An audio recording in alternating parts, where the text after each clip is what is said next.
Hello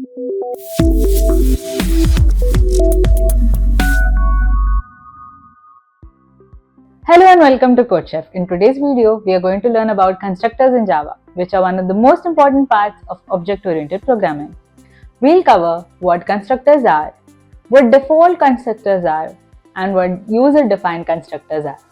We'll also talk about constructors versus methods, parameterized constructors, and complete worked examples that will help you understand the concept better.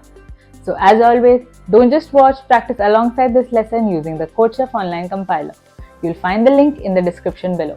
Constructors in Java. Now let's imagine you buy a brand new car. When the car is delivered, it already has fuel. The seat position is set. The mirrors are adjusted. The engine is ready to start. You didn't do this all manually.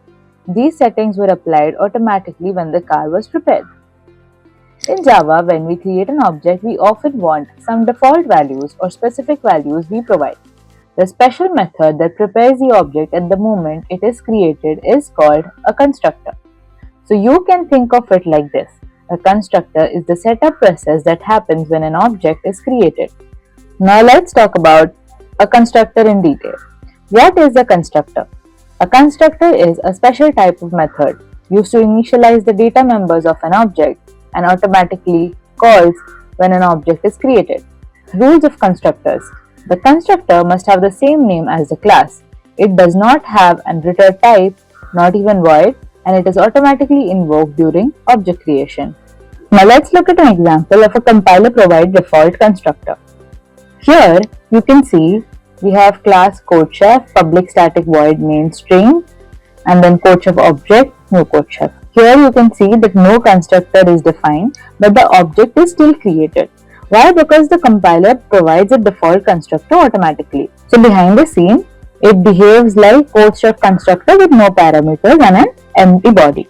Now let's look at the second example, a user-defined constructor code. So here you can see the code. So our first line is class Codechef. We declare a class name Codechef, and this is a constructor, same name as class, no return type and no parameters. Now system.out.println, this prints a message when the constructor runs. So it prints default constructor is called, and Codechef object 1 is equal to new Codechef. This creates the object. So what happens internally is that memory is allocated, constructor is called automatically, and the message is printed. So if we run this code, we'll have an output of default constructor is called. Now let's look at a simple example of a student default constructor.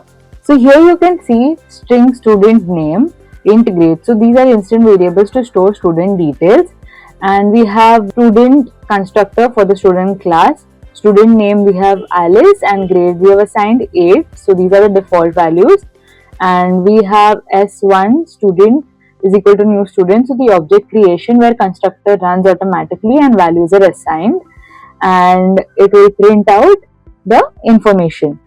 So now if we run this program, we'll see we got the expected output of student name Alice and grade 8. Now let's understand the difference between constructors and methods. Here the key difference is purpose. So in constructor, it initializes object and method defines the behavior. The name. So constructor is same as class, method is any name.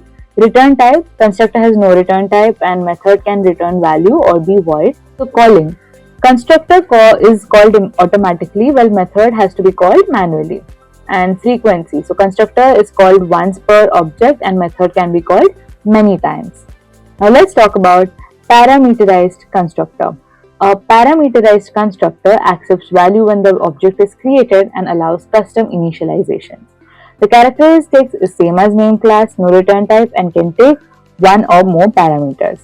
So this is how the syntax looks like. And now let's look at a very simple example. Here we are initializing an employee's name, department, and employee ID. The constructor allows us to set the initial values for the employee's information at the time of object creation. Alright, so this is our expected output.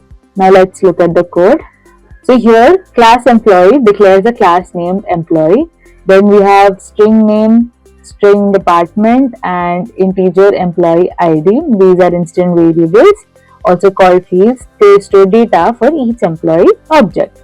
Now we have public employee string, employee name, employee department, integer employee ID. So this is a constructor and it has the same name as the class of employee. It takes three parameters. Our parameters are employee name, which is a string, employee department, which is again a string, and integer employee ID. Now void display info declares a method named display info. This method will display the employee's details. It does not return anything, so that is the void. And system.out.print, this will print out the employee's name. This will print the department and the employee ID. Now here we have public static void. This is the main method. It is the starting point of the Java program. The program begins execution from here. Now we have created a new employee object that calls the constructor. So new employee calls the constructor and the value is passed. And we have our name, our department and our employee ID. Now this shows that we call display info, which is the method on employee 1 object. This prints the employee's details. Now we close the main method and the employee class, and let's try running this program. So as expected, we have our output of employee name, alias, department finance and employee ID. Now it's your turn. Open the Codechef online compiler and try various variations of what we've learned today. Keep practicing, keep coding, and I'll see you in the next video.